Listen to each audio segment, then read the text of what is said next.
Ever since the founding of the ancient nation of Israel in the time of Moses, to which the Christian church can trace its biblical roots, the people of God have been constructing magnificent buildings in which to worship their Creator.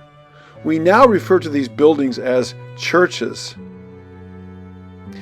In the time of Moses, after the children of Israel left Egypt, God instructed the Israelites to build him a tabernacle, the tabernacle of Moses, so that he could dwell among his people.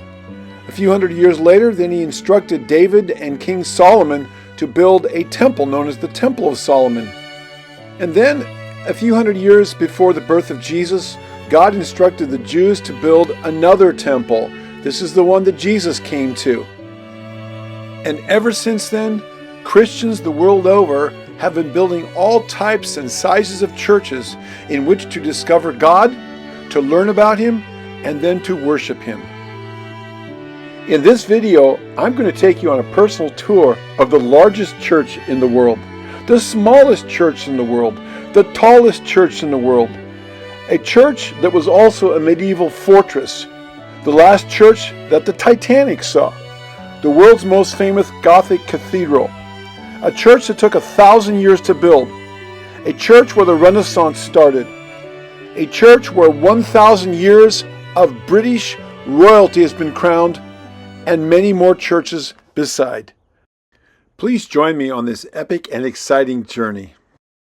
The little chapel on the island of Guernsey in the English Channel, construction started in 1914 and it measures 9 feet by 16 feet in size. We're coming to the little chapel, which is believed to be the world's smallest chapel. As you can see, the little chapel is decorated with seashells, pebbles, and broken china. And there's many colors and pieces of this and that that comprise the construction of this unique chapel.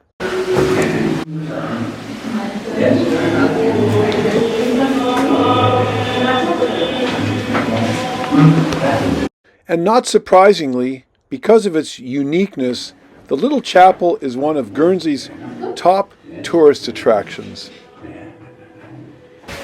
Just keeps going. Oh, this is the way out. Oh, it's the way out. Okay. Yes. Oh, that way people can just pass right on through. Got a place, isn't it? Wow, amazing. Who would have thought? It was crazy. Somebody had quite a vision. It wasn't when he started, it was when he was finished. Yes. Yeah, come.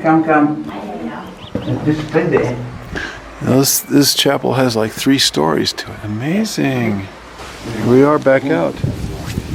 Complete walk through the chapel. Here we are. You start in the top and you work your way down and come out the bottom. What a unique, interesting little place.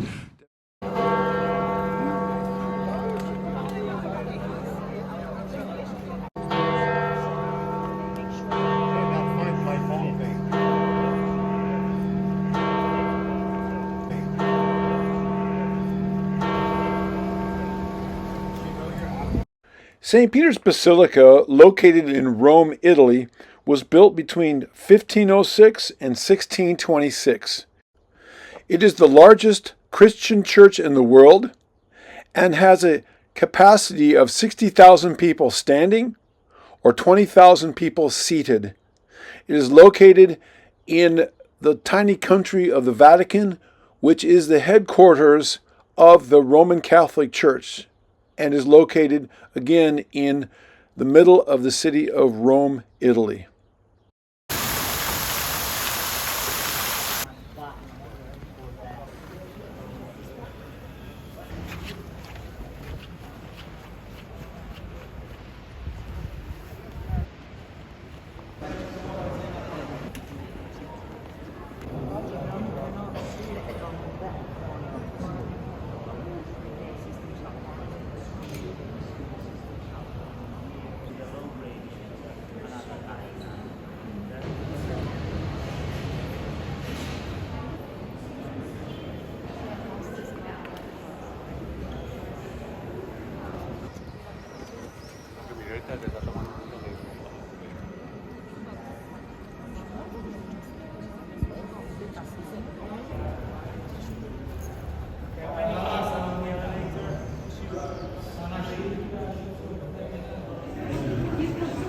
climbing the dome into of St. Peter's Basilica. 500 and some odd steps. Up to there. You go up there.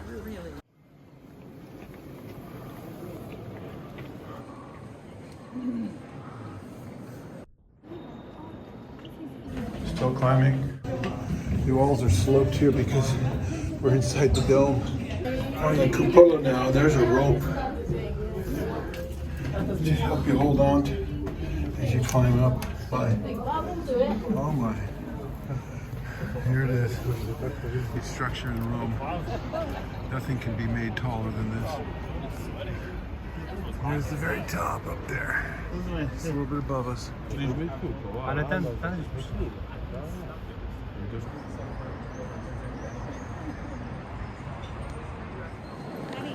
So we have just left the Sistine Chapel, toured a small part of the Vatican Museum, amazing, climbed the dome to the top of the St. Peter's, and now we've come in here inside to quiet it down and rest a little bit. Admire what there is to admire.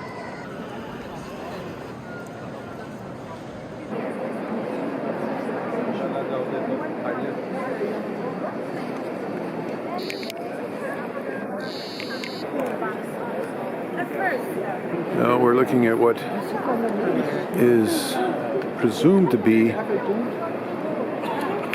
the place of the tomb of Peter. Right in there. Nobody knows for sure. Even on the actual tomb itself, it says thought to be the tomb or the remains of Peter.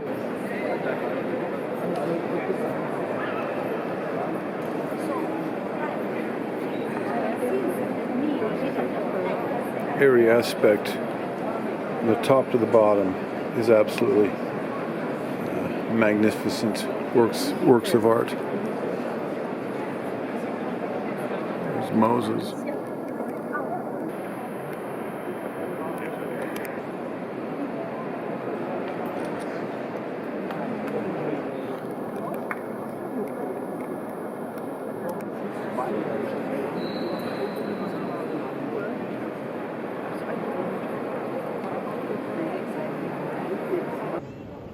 There's the dome that we were up in.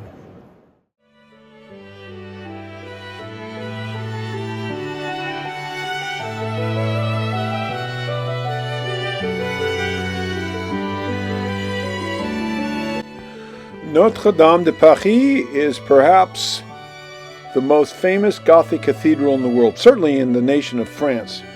It was constructed starting in 1163 and took 100 years to complete.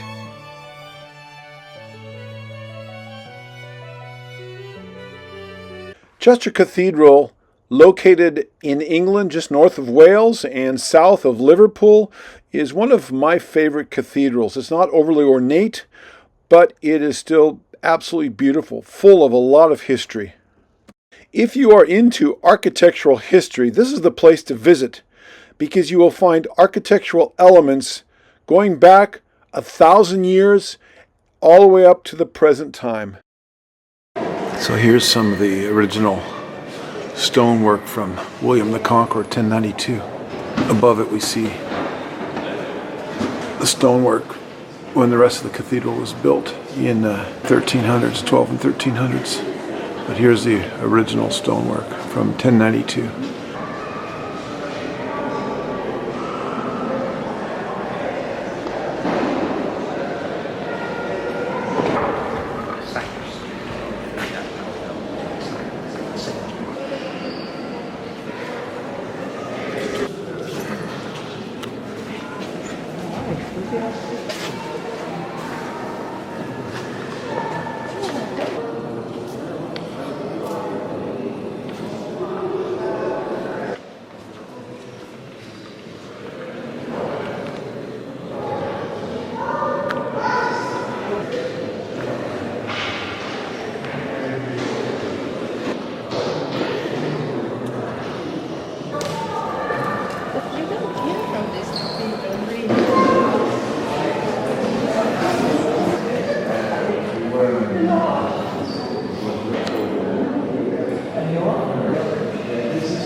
Westminster Abbey, originally a Catholic church, became Anglican during the time of Henry VIII in the 1500s. It's generally believed that the Westminster Abbey was started in around 959 AD and basically took about 500 years to build. It has been the site of numerous coronations and many royal weddings over the last 1,000 years.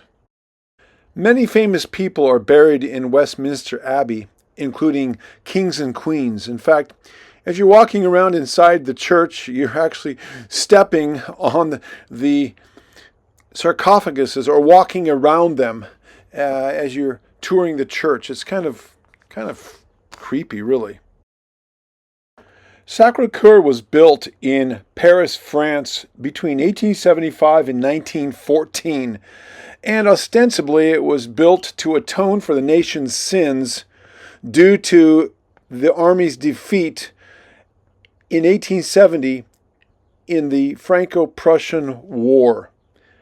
Sacré-Cœur is the second most visited tourist attraction in Paris after the Eiffel Tower. Hey, Sandy.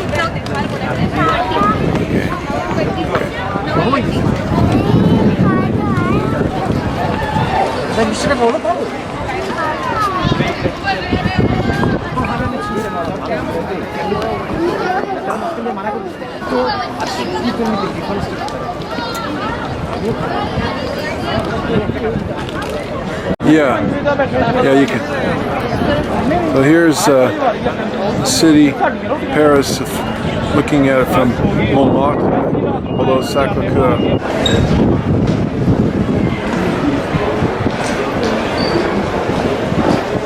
This is exciting. I'm happy to.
So this church, though, is not just a church. It's the other edge of the walled city. From there up to here. Because if you look at the tower, yes? Down here, this window. You know what this window was used for? Arrows, yes? Yeah. Shooting arrows. You can shoot at the enemies whenever they come. This church, 1400. And when you think about that time period, you may think about Notre Dame in France, Barcelona Cathedral. And you look at this, so simple, right? Different style. This one is a church from a little town isolated. So here, technology didn't make it this far. That's why the style here is a mixture from Romanesque, meaning early Middle Ages, to Gothic, late Middle Ages. So it's one of the only churches that goes in transition from one to the other style. Now that is some block.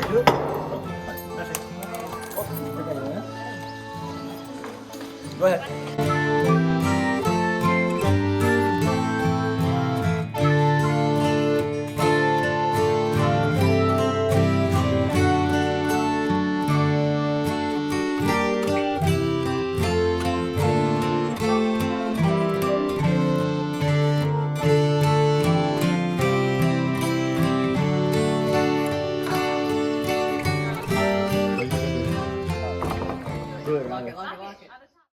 La Sagrada Familia located in Barcelona, Spain, is the largest unfinished Catholic church in the world. Construction started in 1882 and was designed by Antoni Gaudi. This minor basilica is unique in that it is constructed in both the Gothic and the Art Nouveau styles. It is Spain's top tourist attraction, with 4.7 million visitors alone in 2023. My wife and I were among them. The project is funded totally by private donations and tourist admissions. Construction is going on all the time. You can see the cranes and the scaffolding. And when you step inside the building, you can actually hear jackhammers going and pounding and all kinds of construction noise echoing through the vast and cavernous chambers of the church's sanctuary. As you can see in these pictures, the sculptures are impressively detailed, one on top of another all around the building. But once you step inside the building, the simplicity is amazing. Unlike most cathedrals that are ornate with all kinds of stained glass and statuary and marble and gilding and metalwork of all kinds, this cathedral, this basilica, minor basilica, is, well, light is the star in this one. Light comes through in many, many different ways, as you can see, and dances and plays on the various pillars and roof and the cavities and the forms and shapes of the interior of the building, with a rainbow, literally a collage of colors of light dancing around. It's impressive in a very, very unique way, unlike just about every other cathedral that I have visited.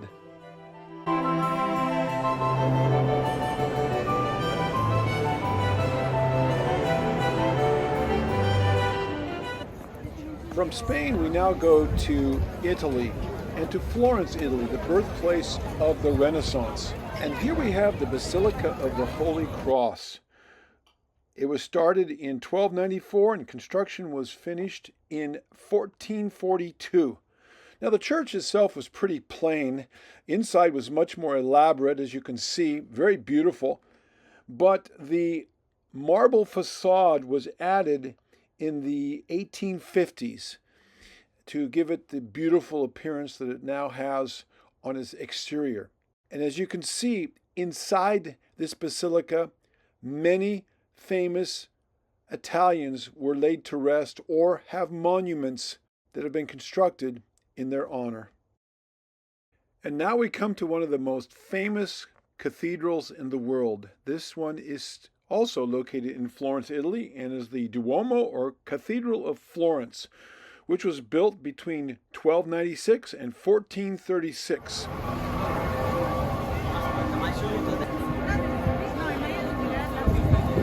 12 noon. Here it is.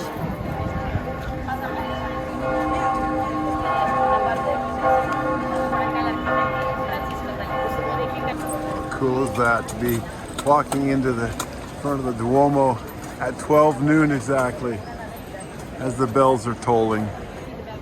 This is the baptistry from the 1100s, and the word Duomo doesn't refer to the dome, but it means a house, and every church, every city has a house or a Duomo.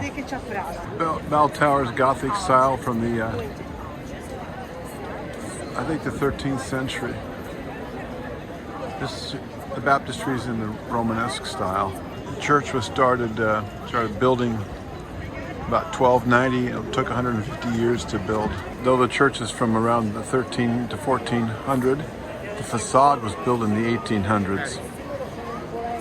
The dome was an engineering marvel for its day and is 171 feet tall, making the entire church 376 feet tall.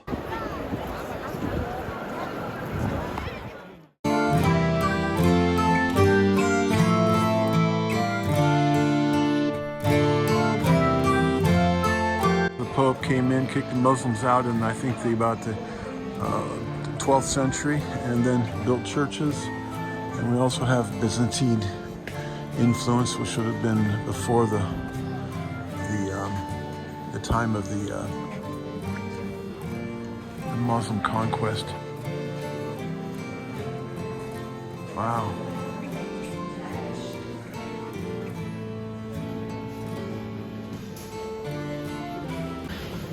This church was originally started in the 12th century by the Normans, and we see a Norman King Roger, and this is gilded mosaic. Byzantine artisans came over from the Constantinople area and Byzantium, and craftsmen, and they overlaid this in pure gold. And then we see here inlaid marble, which is very unique to Sicily. So the church was started in the 12th century, but then it continued to be built over the next several hundred years into the Baroque era. Well, there's several different styles going on here, and these columns are Roman columns from almost 2,000 years ago, and they were taken from other buildings and incorporated into this building. That's why they're all different. These are Roman columns from ancient Roman buildings that were brought in here.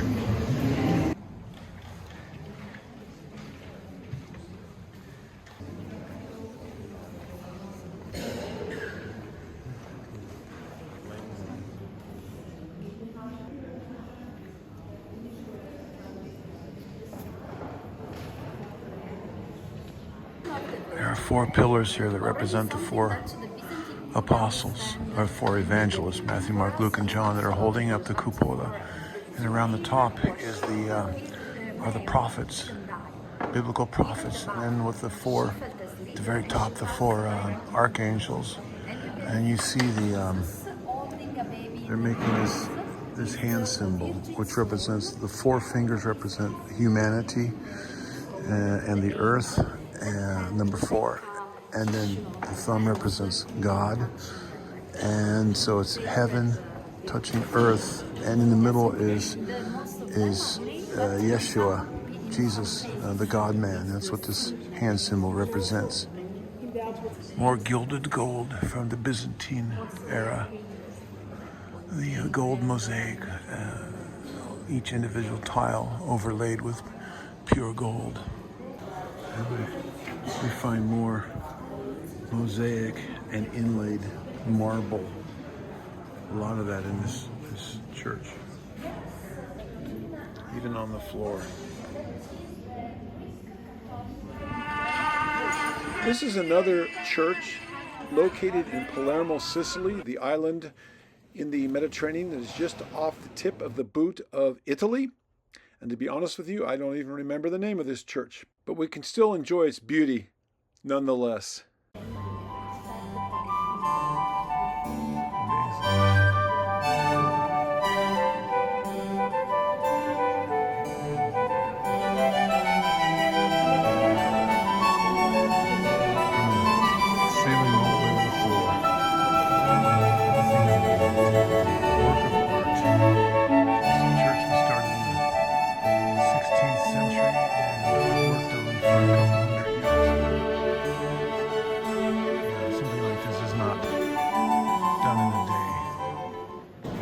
And these were originally frescoes, but because of bombs in World War II, the frescoes were destroyed, and so these are canvas paintings that were done in the 50s.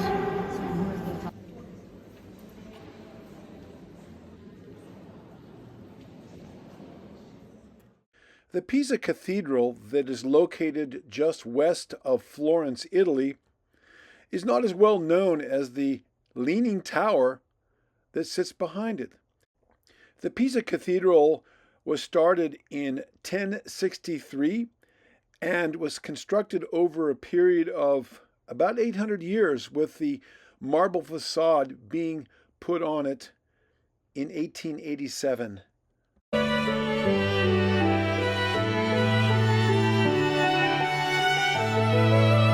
And it almost goes without saying that the world-famous Leaning Tower of Pisa is the main attraction, the star of the show here.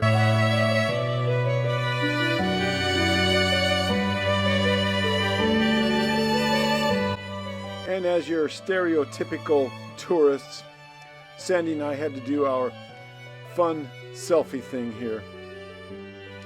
And because the tower was built on soft ground without a suitable, deeper foundation, it almost immediately began to tilt to one side after its construction. And over the years, and more recently, many efforts have been made to keep the tower from falling over. And actually, progress has been made in that recently, and the tower has been slightly corrected to the more upright position thanks to modern engineering.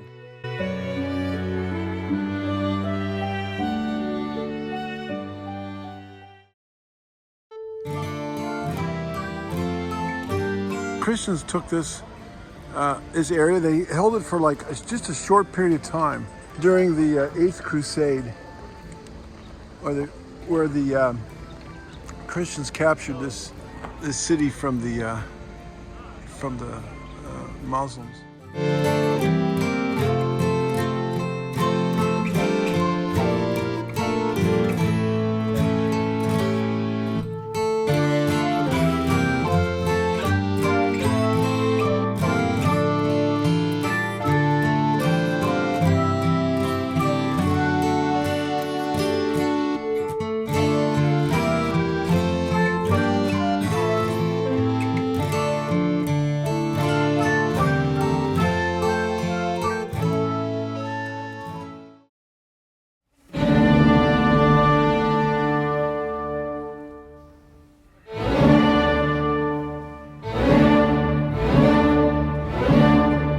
I don't know if it's a cathedral, but it's a big Catholic church which was built over a period of 50 years, starting in about the 1880s and finished in the early 1900s. We went inside that church. It's a beautiful church.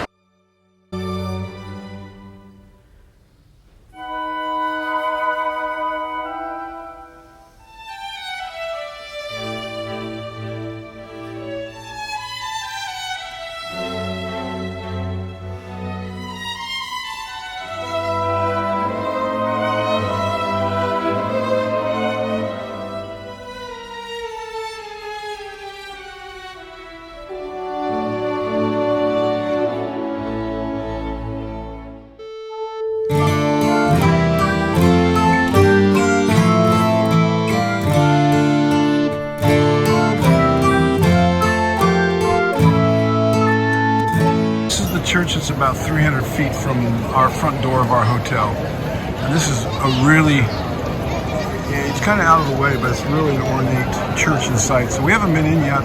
We're going to be about to go in.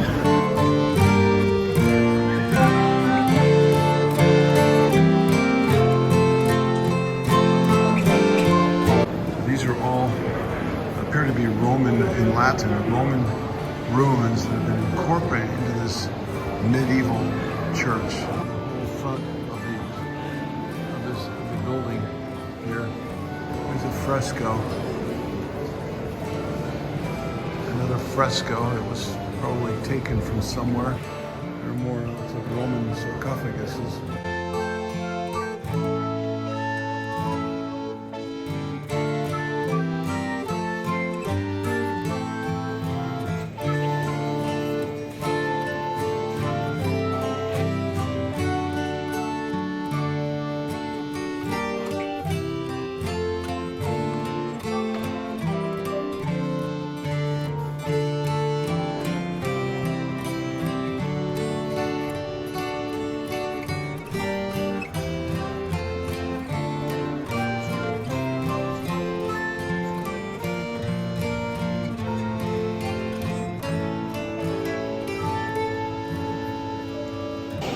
These columns are apparently Roman columns that were incorporated into this church. almost 3 feet in diameter. They're huge.